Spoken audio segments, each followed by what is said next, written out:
Nagkapirang residente sa banwaan in San Fernando, Camarines Sur, padagos na pigaagrangay, an kun minsan maluya hasta mayong bulos nin tubig. Paliwanag kan San Fernando Water Supply Services, aramunta sa report ni Chris Novelo. Pinagtsatsagaan ni Salvador Ronda kan Barangay Plan sa San Fernando, Camarines Sur, an maluyang bulos nin tubig na nagluluwas sa indang gripo. An matitipon niyang tubig iyo an sa indang pangkonsumo sa maghapon. May mga aldaw pa kaya na nakakamat isinaning maluya hasta sa mayong bulos nin tubig, kaya an gibuninda magmataning amay nganing makatipon nin tubig. Grabe, duros ang nagluluwas.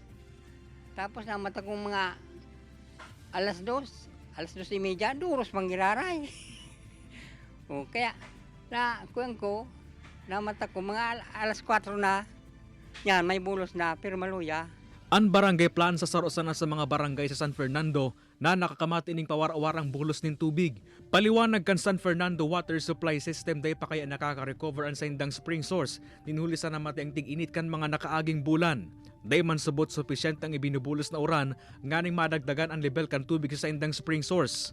Yan ang naging problema mi. Tamay man kaming mga pumping station. Nag-aasa lang talaga kami sa spring na existing niya ginagamit mingon yan.